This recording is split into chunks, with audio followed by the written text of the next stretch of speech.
आंखों की आवाज कुछ और होती है, आंसुओं की आग कुछ और होती है। हेलो। आंखों की आवाज कुछ और होती है, आंसुओं की आग कुछ और होती है। कौन चाहता है असफल होना, किस्मत की बात कुछ और होती है। हेलो फ्रेंड्स, फिर से स्वागत है आपका सक्षम आईएएस जोन में। और हम लोग आज पढ़ेंगे भारतीय राज्य व्यवस्था के अंतर्गत भारत में जो संवैधानिक विकास की जो प्रक्रिया है वो कैसे प्रारंभ हुई, उन सारे पहलुओं को हम लोग जानेंगे। तो देखते हैं कि कौन कौन सी घटनाएं भारत में घटी जो भारतीय संविधान के विकास का ऐतिहासिक पृष्ठभूमि बनी, हिस्टोरिकल उसका बैकग्राउंड बना। तो उन सारे पहलुओं को हम लोग देखेंगे। तो सबसे पहले चूंकि यहाँ पर आप जानते हैं कि जो संविधान होता है वो क्या होता है, आपको मौलिक नियमों का संग्रह होता है। फंडामेंटल जो रूल होते हैं उनका एक क्या होता है, आपको ग्रुप होता है जिसके द्वारा देश के प्रशासन को चलाया जाता है। तो भारत में प्रशासन की जो चीजें हो प्राचीन समय से थी कि नहीं, थोड़ा उन वहां से लेकर के और वर्तमान समय में कैसी घटनाएं घटी और भारत में चल करके आ गया, भारत में क्या हुआ, संविधान का डिमांड हुआ और तब आपको संविधान सभा ने सलाह दिया कि भारत में, माफ कीजिएगा, कैबिनेट मिशन ने सलाह दिया कि भारत में एक संविधान सभा होनी चाहिए और इस संविधान सभा क्या करेगी, तो भारत में संविधान की निर्माण की प्रक्रिया करेगी, मतलब संविधान को क्या करेगी, बनाएगी। तो उन सारे पहलुओं को हम देखते हैं कि क्या क्या चीजें हैं। तो सबसे पहले हम प्राचीन समय से जानते हैं, चूंकि हमारा क्या होता है, यहाँ पर देख रहे हैं कि लिखा गया है भारतीय राज्य व्यवस्था। राज्य व्यवस्था मतलब राज्य का मतलब क्या होता है, राज्य उसे कहते हैं जो चार आपको तत्वों को, चार एलिमेंट्स को क्या करता है, पूरा करता है। जैसे कह सकते हैं कि राज्य उसे कहते हैं जो जिसमें क्या हो, जिसके पास कुछ भूभाग हो और उस भूभाग में क्या हो, जो दूसरा तत्व है जनसंख्या होनी चाहिए और जनसंख्या किसी सरकार के द्वारा संचालित होनी चाहिए और ये सरकार संप्रभु सरकार होनी चाहिए जिस पर किसी बाहरी देश का कंट्रोल नहीं हो, यानी वो देश आपको सक्षम हो किस में, तो अपने देश के लिए नियम और कानून बनाने में। तो ये चार तत्व अगर जिस क्षेत्र में दिखाई देते हैं वो क्षेत्र क्या होता है हमारा, आपको वो क्या होता है, एक राज्य कहलाता है। और भारत 1947 तक ये राज्य के रूप में नहीं था, लेकिन 1947 के बाद जो हमारा भारत है वो राज्य के रूप में कैसे उभर करके आया, हम आपको दिखाएंगे सारे चीजों को। तो सबसे पहले ये राज्य क्या होता है, इन आपके इसको आप समझ गए हैं कि क्या होता है हमारा राज्य। उसके बाद क्या होता है व्यवस्था, ये आप भली भांति जानते हैं, चूंकि मेरे वीडियो में, आपको पिछले वीडियो में इसको बताया जा चुका है कि व्यवस्था क्या होता है। व्यवस्था क्या होता है, तो ये जिसके द्वारा क्या किया जाए, सरकार के द्वारा देश का प्रशासन किया जाता है, जिन नियमों के द्वारा, उसे ही कहते हैं क्या, हम व्यवस्था कहते हैं। तो ये रहा। और चूंकि ये जो नियम और कानून होते हैं, इनके नियम और कानूनों के संग्रह को ही हम कहते हैं क्या, आपको ये जो व्यवस्था के लिए जिस नियम को बनाया जाता है, इस नियमों के संग्रह को ही हम कहते हैं क्या, तो संविधान कहते हैं। क्या कहते हैं दोस्तों, संविधान कहते हैं। और ये जो संविधान होता है, तो आप जान चुके हैं कि संविधान क्या होता है, कॉन्स्टिट्यूशन। तो मौलिक नियमों का क्या होता है, संग्रह होता है जिसके द्वारा देश के प्रशासन को चलाया जाता है। तो क्या भारत में संविधान है, और ये चूंकि भारत में मौलिक नियम थे, और क्या भारत में प्राचीन समय से प्रशासन की प्रक्रियाएं दिखाई देती हैं, इन सारे पहलुओं को देखते हैं। तो सबसे पहले हम बात करते हैं प्राचीन समय का कि क्या यहाँ पर किसी प्रकार की प्रशासन की प्रक्रिया दिखाई देती है। तो हम बात करते हैं प्राचीन समय से, आपको क्या शासन की चीजों को देखते हैं कि यहाँ पर है कि नहीं। चूंकि हम भारत में शासन संविधान है उसके विकास की प्रक्रियाओं को देखेंगे, तो भारत में पहले संविधान था कि नहीं, नियम था कि नहीं, कानून था कि नहीं, उसके द्वारा देश के प्रशासन किया जाता था कि नहीं, इन चीजों को थोड़ा देख रहे हैं। तो हम बात करते हैं हड़प्पा सभ्यता का। तो उस समय देखा जाता था कि एक वणिक वर्ग होता था, व्यापारी वर्ग, जिसके द्वारा सभी लोगों पर शासन को चलाया जाता था, उनके द्वारा कंट्रोल किया जाता था। उसके बाद अगर बात करते हैं थोड़ा सा, तो आपको 6वीं शताब्दी में यहाँ पर हम बात करें तो महाजनपद का बात करते हैं, जिसमें महाजनपद में आपको 16 महाजनपदों का विकास हुआ था। और इन 16 महाजनपदों में आपको बज्जी महाजनपद जो था, वहां पर एकमात्र महाजनपद था जहां पर गणतंत्रात्मक शासन व्यवस्था दिखाई देता है। तो यहाँ पर सबसे पहले जो बज्जी महाजनपद था हमारा, क्या था, जो बज्जी महाजनपद था, यहाँ पर सबसे पहली बार जो इस क्षेत्र के अंतर्गत आते गौतम बुद्ध आते थे। तो यहीं पर सबसे पहली बार गणतंत्रात्मक शासन व्यवस्था का विकास किया गया था, इसका स्वरूप दिखाई देता है। उसके बाद आते हैं तो थोड़ा सा, चूंकि यहाँ पर वैदिक पीरियड में देखा जाता है कि वैदिक पीरियड को भी दो भागों में बांटते हैं हम यहाँ पर, ऋग्वैदिक पीरियड और आपको पोस्ट ऋग्वैदिक पीरियड। ऋग्वैदिक पीरियड में राजा होता था जिसे आपको एक सभा और समिति के द्वारा चुना जाता था और ये राजा वहां पर लोगों को कंट्रोल करता था। उसके बाद चूंकि ये राजा को पदच्युत करने का भी अधिकार था सभा और समिति को। उसके बाद देखते हैं कि जो हमारा पोस्ट ऋग्वैदिक पीरियड है, यहाँ पर राजा जो होता था, चूंकि अब यहाँ पर सभा और समिति का कोई अब रोल नहीं रहा था और जो हमारा राजा होता था थोड़ा सा मोनार्की हो गया था, अधिनायक के रूप में दिखाई दे रहा था, जो खुद नियम और कानून बनाता था, उसका इम्प्लीमेंट करता था और उस पर जस्टिस भी देने का काम करता था। तो यहाँ पर निरंकुश थोड़ा सा राजा दिखाई देता है और इसके द्वारा देश का, वहां के चूंकि कबीलाओं का क्या किया जा रहा है, प्रशासन किया जाता था।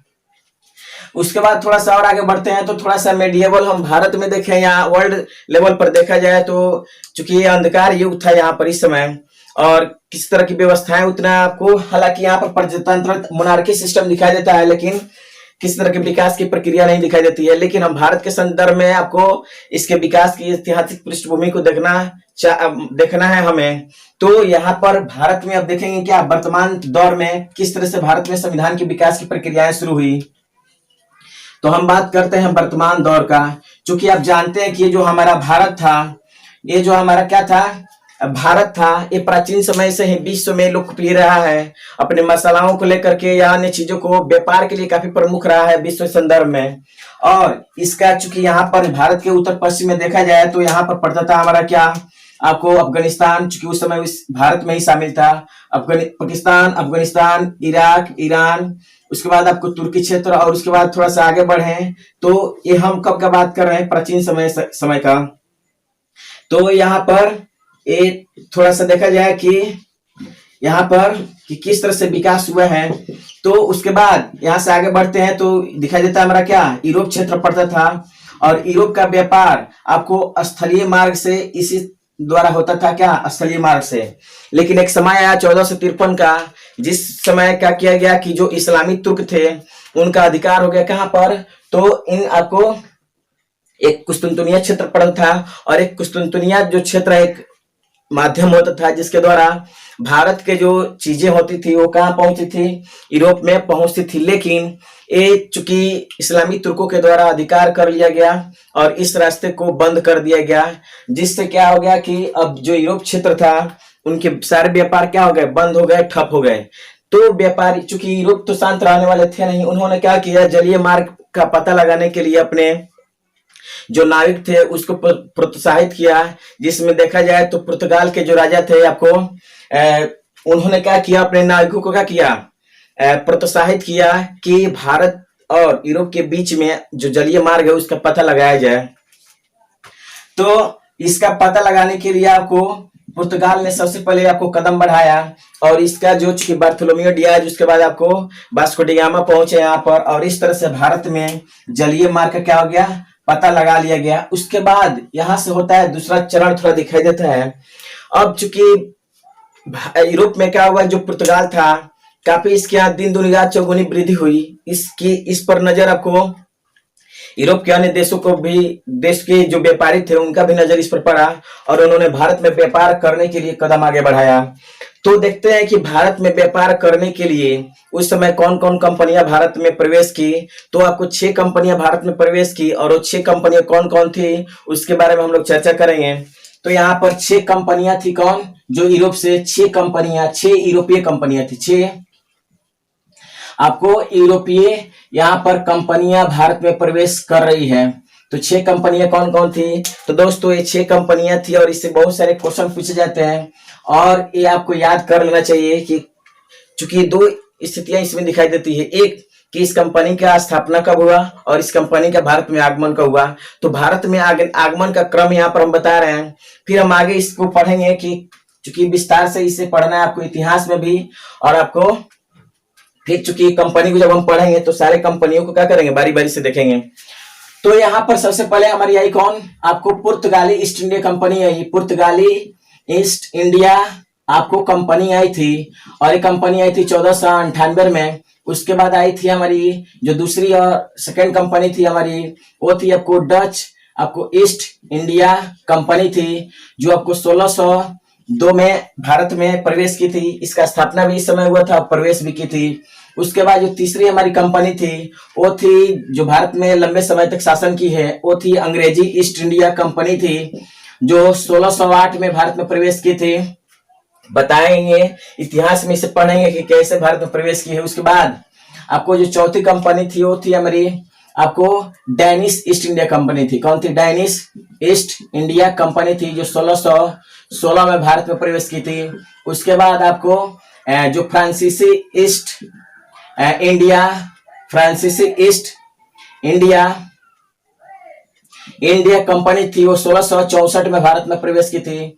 उसके बाद सबसे अंतिम जो कंपनी थी वो थी स्वीडिश आपको ईस्ट इंडिया आपको कंपनी थी, जो 1731 में क्या थी? भारत में प्रवेश की थी। ये रहा भारत में आपको यूरोपियन कंपनियों के आगमन का क्रम रहा। और बात करें तो सबसे पहले आने वाली कंपनी कौन थी? हमारी आपको पुर्तगाली ईस्ट इंडिया कंपनी थी। और सबसे बाद में जाने वाली कंपनी ये है। और ये काफी मजेदार क्वेश्चन है और काफी लॉलीपॉप क्वेश्चन है जो काफी पूछा जाता है।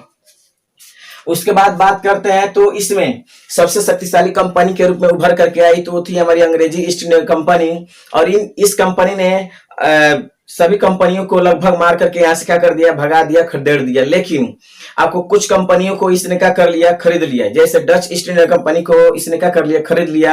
यानी डच ईस्ट इंडिया कंपनी ने अपने आप को क्या कर दिया? अंग्रेजी ईस्ट इंडिया कंपनी को बेच दिया, सौंप दिया।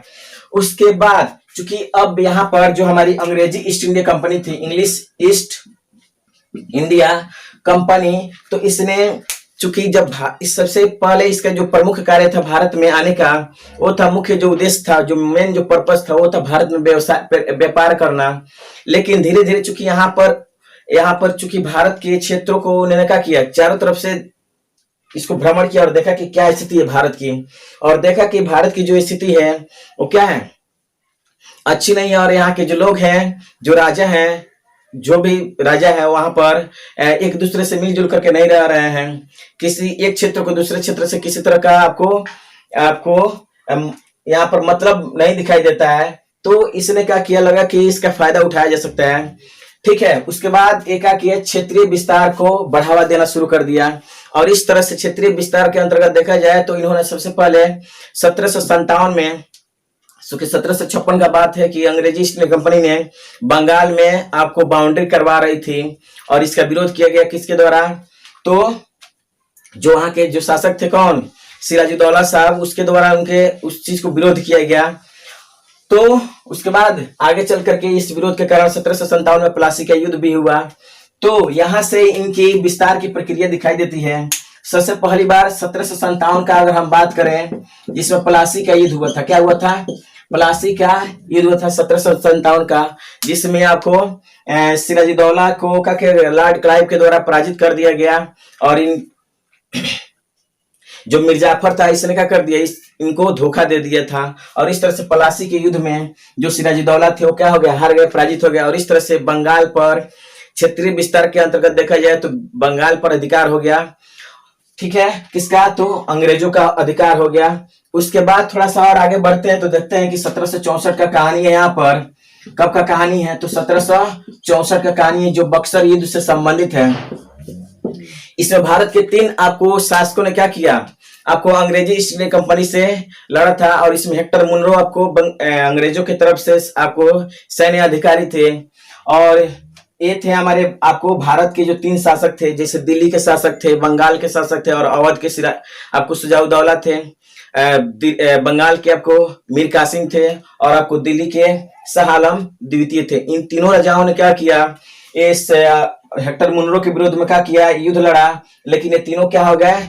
पराजित हो गए। उसके बाद अगर हम बात करते हैं 1765 का, तो इसमें क्या किया गया कि दिल्ली के शासक के साथ इसमें समझौता किया गया, जिसे हम आपको इलाहाबाद के समझौता के नाम से जानते हैं। क्या कहते हैं? 1765 में इलाहाबाद की संधि हुई। क्या हुआ? इलाहाबाद की संधि है। और इस तरह से 1765 में क्या हो गया?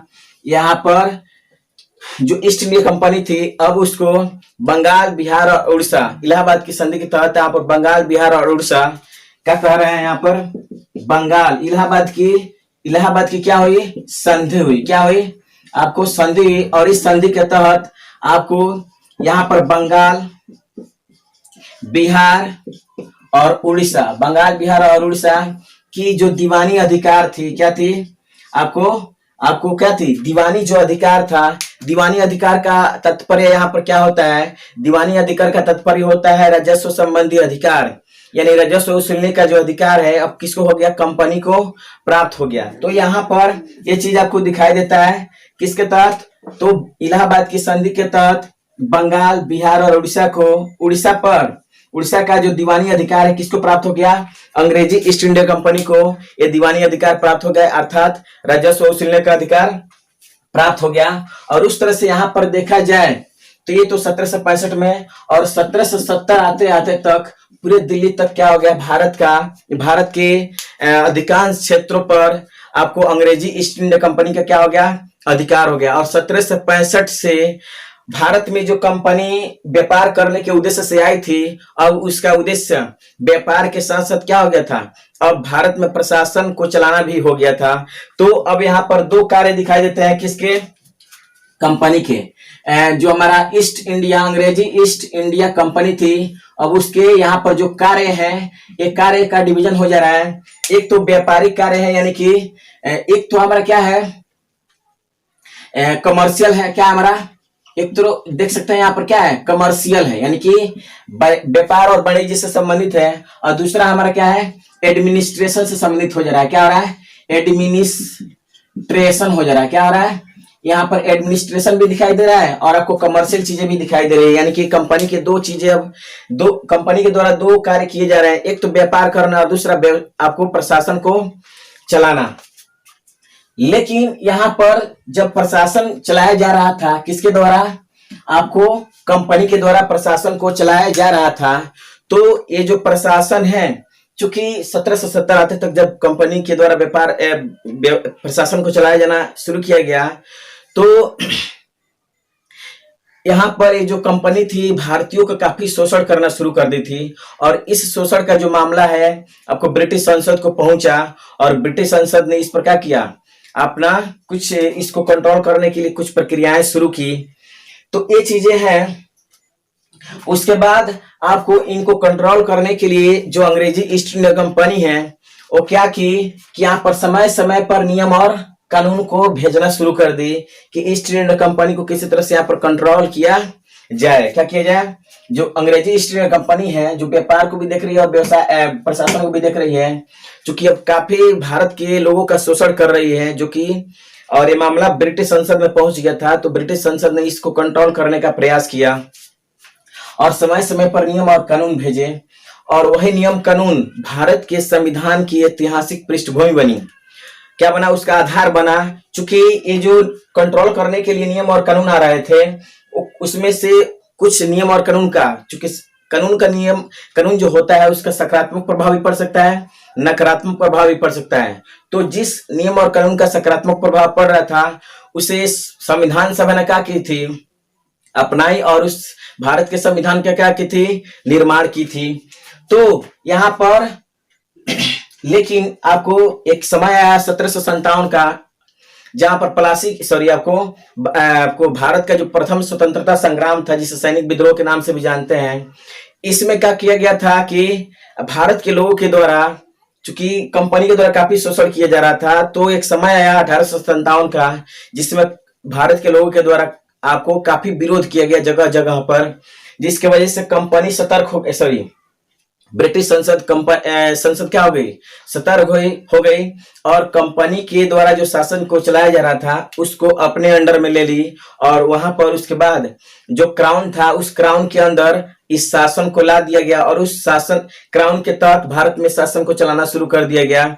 तो क्राउन के समय में बहुत सारे नियम और कानून आए थे जो भारत के संविधान के विकास की ऐतिहासिक पृष्ठभूमि बनी थी। लेकिन चूंकि यहाँ पर कंपनी के अधीन जो शासन चल रहा था और क्राउन के अधीन जो शासन चल रहा था, इस शासन को भारतीयों ने पसंद नहीं किया, और उनके चूंकि खुद के संविधान का क्या कर दिया, डिमांड शुरू कर दिया। यहाँ पर नियम और कानून आते थे, और एक तरफ क्या होता था कि चूंकि जो नकारात्मक होते थे, जिसकी वजह से भारत में संविधान का डिमांड भी शुरू कर दिया गया। तो एक तरफ देखेंगे क्या कि भारत में जो अलग अलग जो नियम और कानून आए हैं समय समय पर, उस चीज को देखेंगे। और उसके अगर समानांतर क्रम में देखा जाए तो भारत में संविधान का डिमांड भी शुरू कर दिया गया था। तो थोड़ा सा, क्योंकि आप जानते हैं कि भारत में संविधान का जो विकास की प्रक्रिया हुई उसको दो चरणों में हम देख सकते हैं। एक देख सकते हैं हम कंपनी के अधीन, कंपनी के अधीन देख सकते हैं, क्या देख सकते हैं, कंपनी के अधीन। और दूसरा देख सकते हैं क्या, क्राउन के अधीन से देख सकते हैं। यानी कि क्राउन के समय में आने वाली बहुत सारी नियम और कानून थे जो आपको संविधान का ऐतिहासिक पृष्ठभूमि बना। उसके बाद कंपनी के अधीन भी बहुत सारे नियम और कानून आए थे जो संविधान के विकास के ऐतिहासिक पृष्ठभूमि बना था। तो इन चीज को थोड़ा हम बाद में देखेंगे। उसके पहले देखते हैं कि भारत में संविधान की मांग कैसे हुई, उन चीजों को समझेंगे। तो देखते हैं डिमांड ऑफ कॉन्स्टिट्यूशन कैसे शुरू हुआ भारत में, उन सारे चीजों को देखेंगे। चाहे तो इसका आप स्क्रीनशॉट ले सकते हैं। अब हम देखेंगे कि भारत में संविधान का डिमांड कैसे शुरू हुआ, उस चीज को हम लोग यहाँ पर समझेंगे कि भारत में संविधान की मांग कैसे शुरू हुई, क्यों शुरू हुई। इन सारे, चूंकि क्यों शुरू हुई तो आप बता चुके हैं, क्योंकि भारत में क्या हुआ था, जो सब नियम और कानून आ रहे थे उसका नकारात्मक प्रभाव भी पड़ रहा था, जिसकी वजह से लोगों का शोषण किया जा रहा था। और ये भारतीयों को इनके द्वारा जो नियम और कानून आ रहे थे वो पसंद नहीं किए गए और डिमांड शुरू हो गया भारत में संविधान का। तो हम देखते हैं संविधान की मांग, यानी कि देखते हैं क्या, डिमांड ऑफ कॉन्स्टिट्यूशन। क्या देखेंगे, डिमांड ऑफ कॉन्स्टिट्यूशन को देखेंगे कि कैसे डिमांड हुआ है भारत में और क्यों हुआ है। क्यों को तो जान चुके हैं, और भारत में डिमांड करने वाले कौन कौन थे, इन सारे चीजों को हम लोग क्या करेंगे, देखेंगे। तो सबसे पहले अगर डिमांड करने वाला अगर कोई व्यक्ति था तो वो थे हमारे, आपको लाला लाजपत राय। कौन थे, सॉरी माफ कीजिएगा, बाल गंगाधर तिलक साहब थे। कौन थे, बाल गंगाधर। कौन थे, बाल गंगाधर तिलक थे, जिन्होंने क्या किया, सबसे पहली बार आपको संविधान की मांग की। ठीक है, तो कब किया गया, 1895 में इनके द्वारा मांग किया गया। कब किया गया, 1895 में सबसे पहली बार किसी ने भारत में संविधान सभा या संविधान की मांग शुरू की। तो थे कौन, तिलक साहब थे। और इनकी एक पत्रिका आती थी जिसके माध्यम से इन्होंने क्या किया, डिमांड शुरू किया, वो थी स्वराज पत्रिका। क्या थी, स्वराज। तो इसे इंडिया बिल के नाम से भी जानते हैं। इसकी स्वराज पत्रिका के माध्यम से सबसे पहली बार तो सर्वप्रथम इन्होंने क्या किया था, डिमांड किया था, सर्वप्रथम डिमांड किया था। उसके बाद देखते हैं यहाँ पर थोड़ा सा 1920 का बात है। यहाँ पर भारतीय राष्ट्रीय जो कांग्रेस थी, इन्होंने क्या किया कि भारत में भी पहली बार इसने क्या किया था, आपको संविधान सभा की मांग की। 1920 में आपको INC यानी कि इंडियन नेशनल कांग्रेस के द्वारा भी आपको मांग किया गया कि भारत में एक संविधान सभा होनी चाहिए जो संविधान के क्या करेगी, निर्माण करेगी। उसके बाद आपको 1920 में देखा जाए तो यहाँ पर आपको महात्मा गांधी के द्वारा संविधान सभा का मांग किया गया अपने एक हरिजन पत्रिका के माध्यम से। किसके द्वारा, हरिजन पत्रिका के माध्यम से किसका मांग किया गया, तो आपको संविधान सभा का मांग किया गया। किसके द्वारा, तो महात्मा गांधी के द्वारा। उसके बाद देखा जाए तो 1928 में आपको डिमांड किया गया, किसके द्वारा, तो आपको मोतीलाल नेहरू साहब के द्वारा भारत में संविधान सभा का मांग किया गया यहाँ पर। तो ये कौन थे, आपको हरिजन पत्रिका के माध्यम से कौन थे, महात्मा गांधी। कौन थे, महात्मा गांधी जी ने क्या किया था, डिमांड किया था आपको हरिजन पत्रिका के माध्यम से, आपको महात्मा गांधी। उसके बाद आपको महात्मा गांधी के बाद आपको देखा जाए तो कौन थे, तो मोतीलाल नेहरू थे। कौन थे, मोतीलाल आपको नेहरू थे। उसके बाद यहाँ पर देखा जाए तो 1934 का समय है जब डिमांड किया जा रहा है आपको किसके द्वारा, तो MN राय के द्वारा किया जा रहा है, मनवेंद्र नाथ राय के द्वारा किया गया। यहाँ पर MN राय के द्वारा किया गया। किसके द्वारा, MN राय के द्वारा किया गया कि भारत में एक संविधान सभा होनी चाहिए।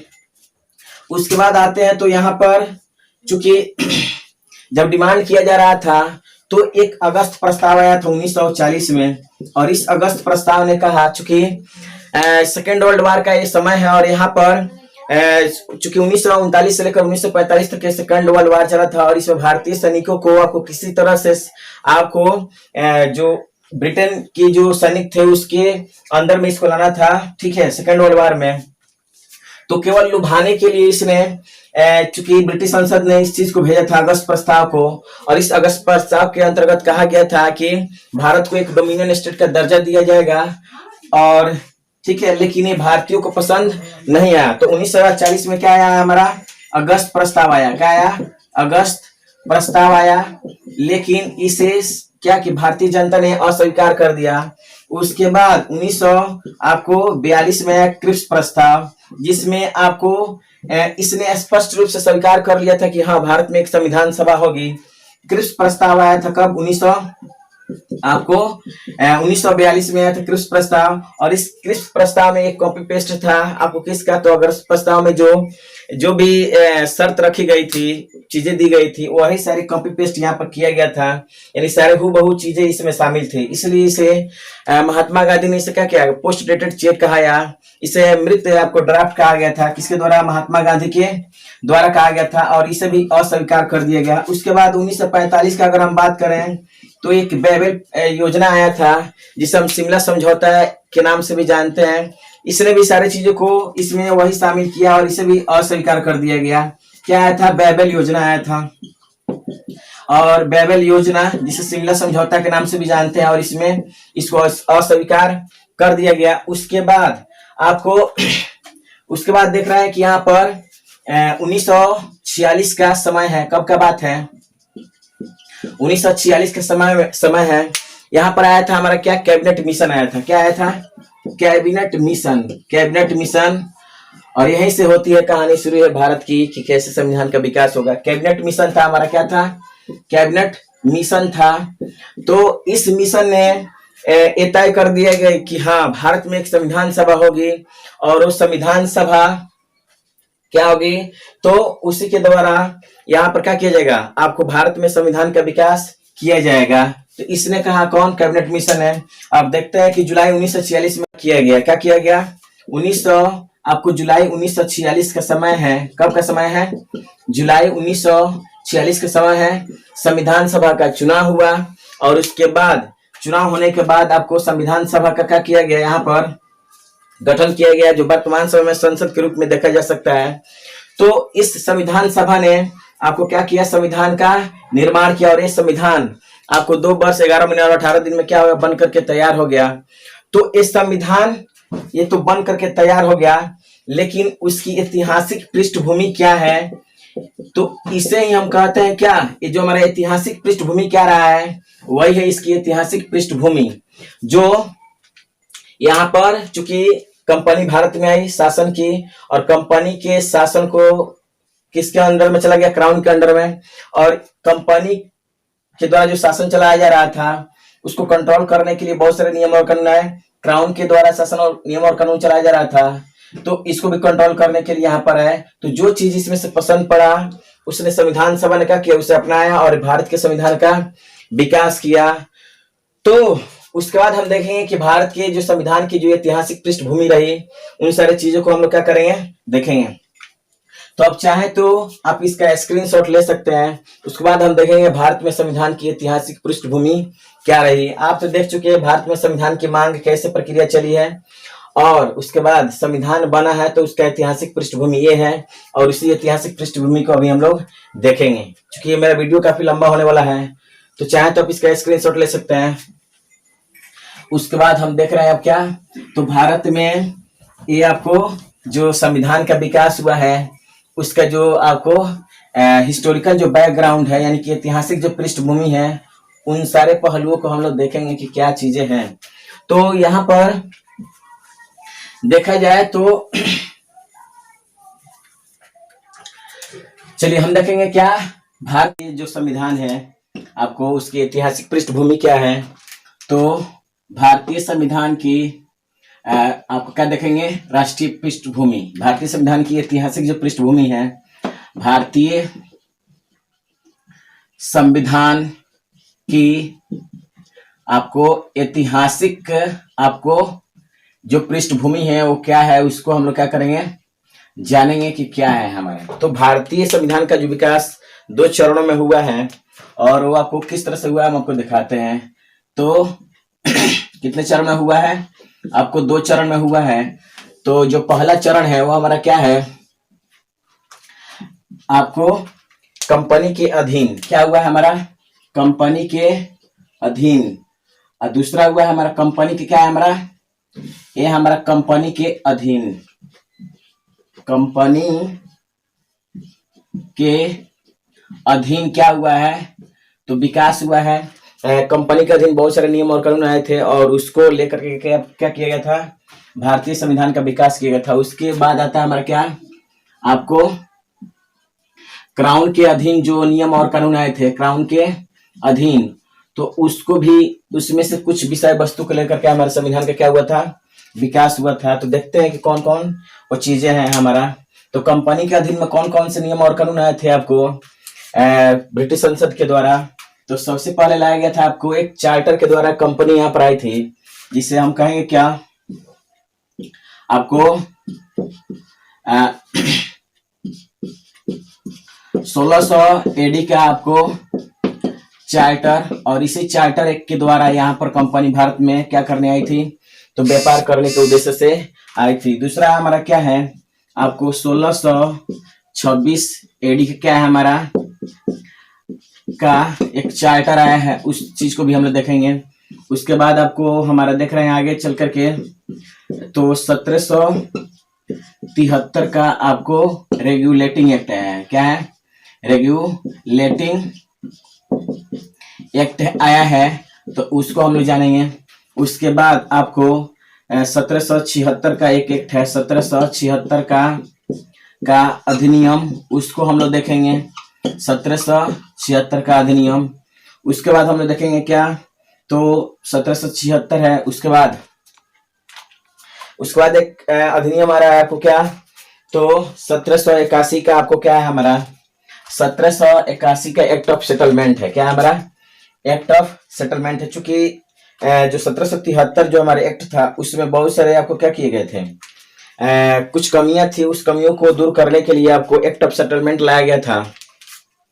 क्या लाया गया था, एक्ट ऑफ सेटलमेंट लाया गया था। लेकिन उसके बाद जो एक्ट ऑफ सेटलमेंट भी है वो भी आपको कारगर नहीं हुआ, तो आगे लाया गया क्या हमारा 1784 का पिट्स इंडिया एक्ट। तो क्या हमारा है, 1781 का आपको एक्ट ऑफ सेटलमेंट आया था, एक्ट ऑफ सेटलमेंट था।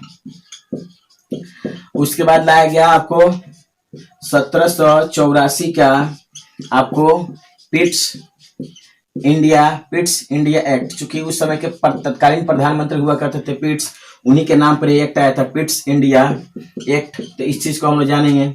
उसके बाद आपको एक 1786 का एक्ट है, यानी कि अधिनियम है, उसके विषय वस्तु को हम लोग जानेंगे कि ये क्या कहता है अधिनियम। उसके बाद 1793 का आता है क्या हमारा, एक चार्टर एक्ट आता है। उसके बाद आपको 1793 के बाद, चूंकि प्रत्येक चार्टर 20 वर्षों के बाद आता है, तो आता है हमारा 1813 का क्या आपको चार्टर एक्ट आता है, क्या आता है, 1813 का चार्टर एक्ट आता है। उसके बाद आता है हमारा 1853 का आपको क्या आता है, 1853 का चार्टर एक्ट आता है। और उसके बाद 1833 का चार्टर एक्ट, उसके बाद 1853 का क्या आता है, तो चार्टर एक्ट आता है। और इस एक्ट के बाद आगे चलकर देख रहे हैं कि 1857 में क्या हुआ, क्रांति हुआ भारत में, एक सैनिक विद्रोह, जिसे प्रथम सैनिक विद्रोह या प्रथम आपको भारत का आपको जो स्वतंत्रता अधिनियम था, या स्वतंत्रता आपको के लिए आपको विद्रोह चला है यहाँ पर। तो उसके बाद जो कंपनी के अधीन जो शासन चल रहा था वो अब क्राउन के हाथ में क्या हो गया, हैंड ओवर हो गया। और तो इन सारे विषय वस्तु को देखते हैं। तो चूंकि एक कंपनी के अधीन आने वाले क्या है, कुछ चार्टर है और कुछ अधिनियम है, कुछ एक्ट है। उसके बाद क्राउन के अधीन कौन कौन से नियम आए हैं तो उसको हमें देखेंगे। चूंकि यहाँ पर 1853 के बाद जो कानून जो शासन चला था वो ट्रांसफर हो गया किसको, तो क्राउन के अधीन। तो सबसे पहला हमारा जो आया था वो देखेंगे क्या, तो क्राउन के अधीन कौन कौन से आए हैं। तो क्राउन के अधीन आने वाला हमारा क्या है, सबसे पहला आपको भारत शासन अधिनियम, भारत शासन आपको अधिनियम है हमारा। और ये आपको अधिनियम कब से कब तक कब आया है, तो 1858 है, चूंकि 1857 में विद्रोह हुआ था, उसके बाद हैंड ओवर हो गया आपको शासन किसको, तो क्राउन को। उसके बाद 3 परिषद अधिनियम आते हैं, जैसे भारत आपको परिषद अधिनियम आ रहा है, हमारा क्या आ रहा है, आपको परिषद अधिनियम आ रहा है, और वो आ रहा है कब, तो 1861 में आ रहा है। कब आ रहा है, 1861 में आ रहा है।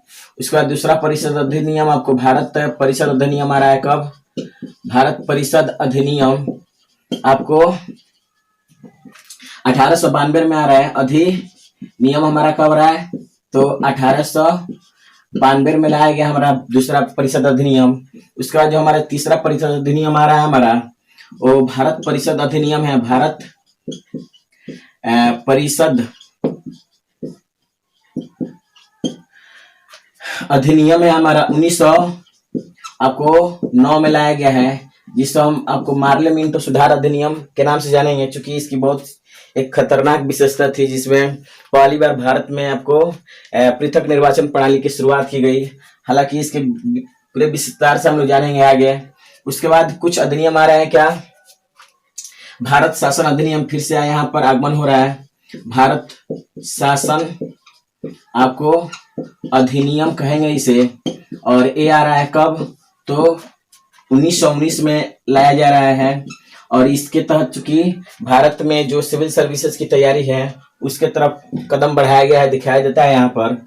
उसके बाद देखते हैं यहाँ पर हमारा अगला जो परिषद शासन अधिनियम है, भारत आपको शासन अधिनियम हमारा क्या है, भारत शासन अधिनियम है, जो 1935 का क्या है हमारा अधिनियम है, क्या है हमारा 1935 का अधिनियम है। और इस अधिनियम का भारत के संविधान में विशेष महत्व है, क्योंकि यहाँ से बहुत सारे, चूंकि आपको जो हमारा संविधान है उसके आपको 75% जो हिस्से हैं वो आपको कहाँ से लिए गए हैं, भारत शासन अधिनियम 1935 से अपनाए गए हैं। उसके बाद देखते हैं कि यहाँ पर थोड़ा सा एक अगस्त प्रस्ताव आया 1935 के बाद। अगस्त प्रस्ताव चूंकि भारत को लुभाने के लेकर के संबंध में था, चूंकि सेकेंड वर्ल्ड वॉर में शामिल करना था भारत के सैनिकों को। अगस्त प्रस्ताव कब आया, 1940 में आया था। चूंकि प्रस्ताव अगस्त में आया था इसलिए इसका नाम अगस्त प्रस्ताव पड़ा है। उसके बाद हमारा प्रस्ताव आया कौन, तो क्रिप्स प्रस्ताव आया। क्रिप्स आपको प्रस्ताव आया कब, 1942 में लाया गया। उसके बाद आपको 45 में एक बेबेल योजना आ रहा है, बेबेल योजना लाया गया कब, तो 1945 में। और उसके बाद 1946 में क्या आएगा हमारा, क्या 1946 में आया क्या, कैबिनेट मिशन योजना आया। क्या है हमारा, कैबिनेट मिशन योजना, क्या है हमारा कैबिनेट मिशन योजना है, जो कब लाया गया, 1946 में। और 1946 में लाया गया और इसी के तहत चुनाव हुआ। उसके बाद संविधान सभा का क्या हुआ, निर्माण हुआ। उसके बाद आया हमारा माउंट बेटन योजना आया। कौन आया, आपको माउंट बेटन योजना आया। कब लाया गया इसको दोस्तों, तो इसको लाया गया 3 जून 1947 में लाया गया। और इसका भी माउंट बेटन का हमारे देश के निर्माण में काफी योगदान रहा है। उसके बाद आया हमारा भारत स्वतंत्रता अधिनियम। भारत आपको स्वतंत्रता अधिनियम लाया गया है, और ये भी आपको लाया गया है कब, 1947 में लाया गया। और इस तरह से हमारे देश का जो डिवीजन है आपको 2 भागों, 2 आपको देशों के रूप में हो गया, भारत और पाकिस्तान के रूप में हो गया इसके तहत। तो हमारे देश का क्या हो गया, डिवीजन भी हो गया, और संविधान का क्या हो गया, इसको हेल्प, चूंकि इसमें से जो कानून की जो विशेषताएं हैं, चूंकि कानून जो भी आया है या तो इसके नकारात्मक प्रभाव भी हो सकता है और सकारात्मक प्रभाव भी हो सकता है। तो इसका जो सकारात्मक जो एस्पेक्ट है उसको भारतीय संविधान सभा के जो मेंबर्स थे वो उन्होंने क्या किया, इसको अपनाया और भारत में संविधान का क्या किया, निर्माण किया। तो इस तरह से भारत का संविधान क्या हुआ, डेवलप हुआ। तो हम अगले वीडियो में अब क्या करेंगे, इन चार्टर को क्या करेंगे, बारी बारी से पढ़ने का प्रयास करेंगे और देखेंगे। चूंकि यहाँ पर कई चार्टर आए हुए हैं, एक्ट आए हैं और आपको परिषद अधिनियम आए हैं, और क्या है आपको कुछ प्रस्ताव आए हैं, कौन कौन से प्रस्ताव भारत को लुभाने के संदर्भ में, तो उन सारी चीजों को हम आपको काफी बेहतरीन तरीके से क्या करेंगे, पढ़ेंगे। तो बस आज के लिए इतना ही, तब तक के लिए जय हिंद जय भारत।